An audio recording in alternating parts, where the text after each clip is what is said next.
साल 2007 के दौरान अरब सागर में अंडर वाटर आर्कियोलॉजी विंग के गोताखोरों को कुछ ऐसा मिला जिसने ये साबित कर दिया कि सदियों जिसे काल्पनिक कथा कहा जाता रहा, असल में वो वास्तविक इतिहास है।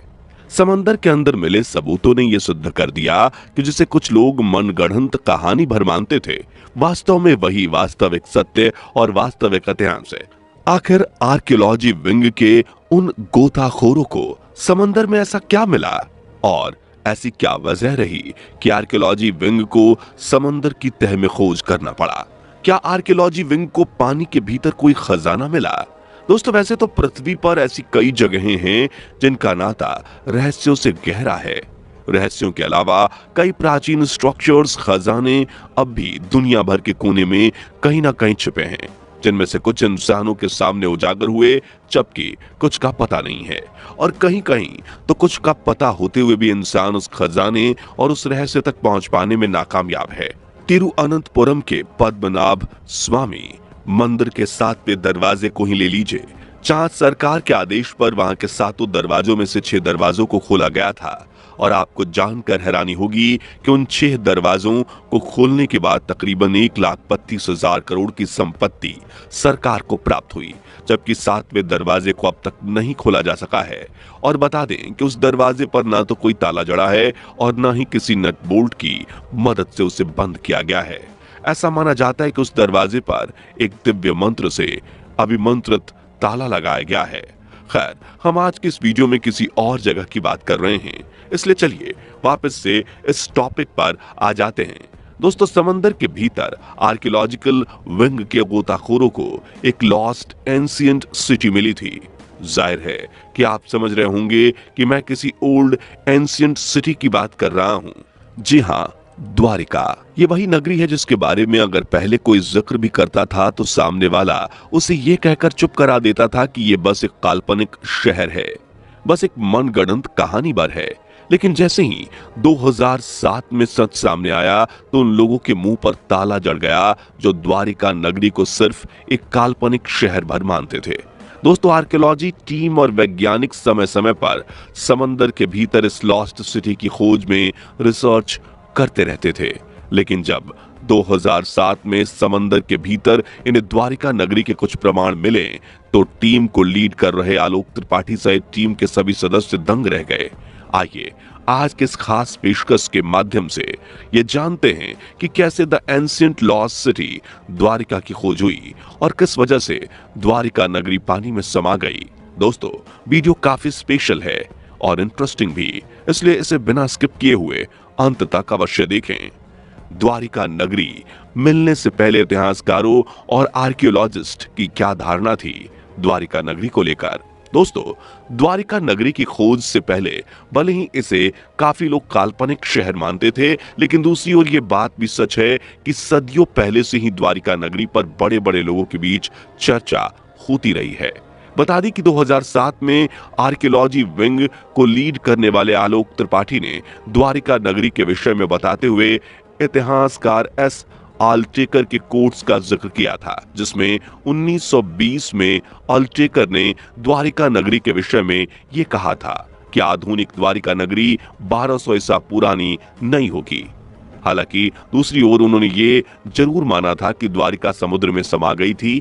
1943 के अपने निबंध में स्कॉलर एडी पुल्स्कर ने यह लिखा कि खोज के दौरान मिली द्वारिका नगरी वही नगरी है जिसका उल्लेख महाभारत में हुआ था, जबकि 2013 में एस्क्वेंशस एट द्वारिका 2007 के विषय में द्वारिका नगरी के बारे में ब्रिटिश सरकार में कोलकाता उच्च न्यायालय में न्यायाधीश रह चुके एफ.ए. बारगिटीर लिखते हैं कि मार्कंडे पुराण के अनुसार श्री कृष्ण के द्वारा द्वारिका नगरी रेवतक पर स्थित थी, जिसे महाभारत में पर्वत श्रृंखला कहा गया है। और वर्तमान में यही पर्वत श्रृंखला जूनागढ़ में स्थित गिरनार पहाड़ियों के रूप में जानी जाती है, जो कि द्वारिका शहर से 200 किलोमीटर दूरी पर है। दोस्तों, कुल मिलाकर बड़े बड़े इतिहासकारों और स्कॉलर्स के कथनों से यह साबित होता है कि कुछ लोगों के द्वारा द्वारिका नगरी को भले ही काल्पनिक शहर कहा गया हो, लेकिन उसके बावजूद भी इसकी खोज की प्रक्रिया जारी थी, इस पर चर्चा होती रही, यानी कि कहीं ना कहीं उन्हें द्वारिका नगरी के वास्तविक होने का आभास था। 2007 से पहले भी हुई द्वारिका नगरी की खोज। दोस्तों, द्वारिका नगरी की खोज 2007 से पहले भी हुई थी। जी हाँ, दरअसल 1960 में द्वारिका शहर में एक घर को गिराने के दौरान मंदिर का शीर्ष पाया गया था। फिर वहां पर खुदाई करने के दौरान भगवान विष्णु के मंदिर के अवशेषों के साथ कई ऐसी चीजें पाई गईं जो काफी प्राचीन थीं। इस खोज के बाद द्वारिका नगरी के चर्चे काफी तेज हो गए। आर्कियोलॉजिस्ट और इतिहासकारों ने भी इस खोज में अपनी रुचि दिखाई। आगे चलकर 1963 में गुजरात सरकार के आर्कियोलॉजिस्ट टीम के सहयोग से डेक्कन कॉलेज में भी द्वारिका के आसपास खुदाई की गई।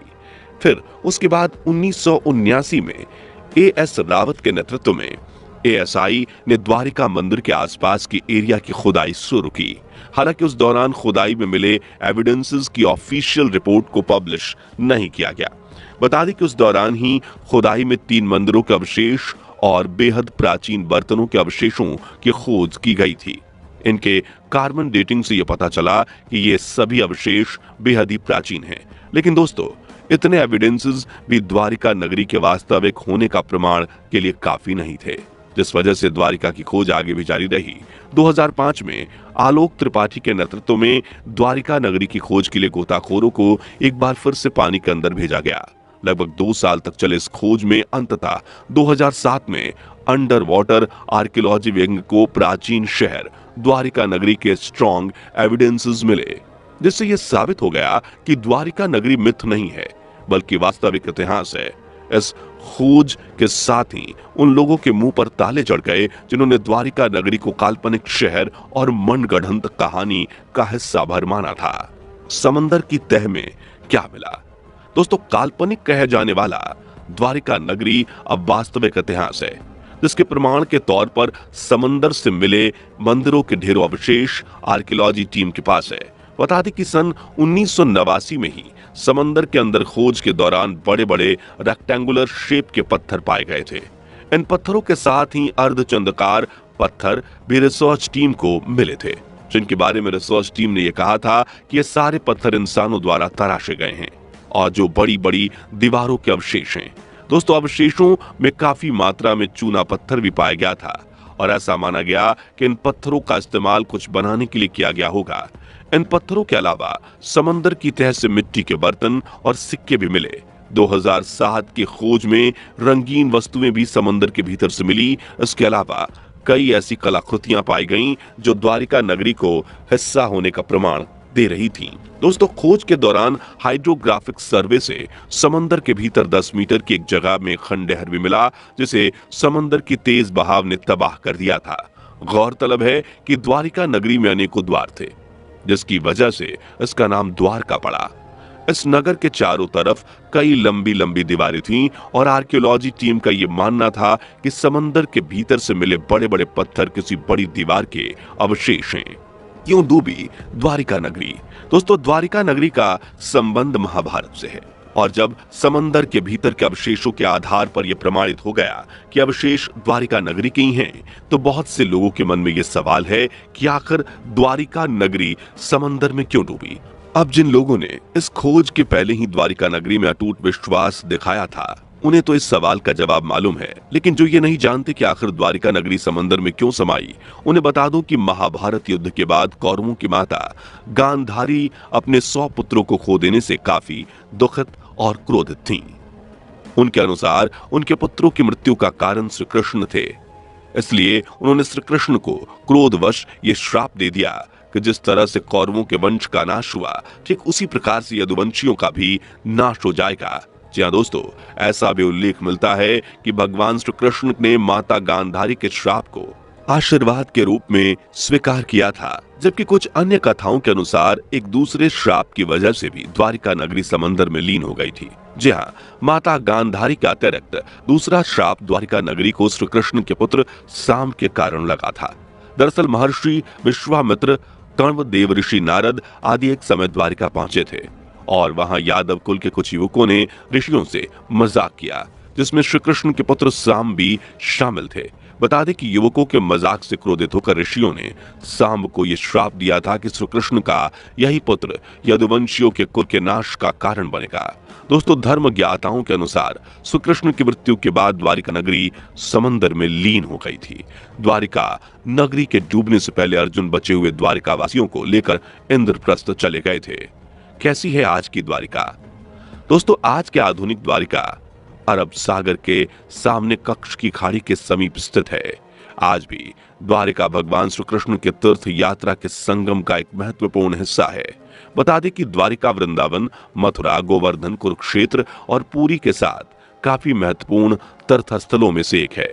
दोस्तों, इन सभी शहरों का उल्लेख कृष्ण की समस्त कथाओं में कहीं ना कहीं मिलता ही है। सौराष्ट्र में ऐसे कई शहर हैं जो भगवान श्री कृष्ण से संबंधित हैं।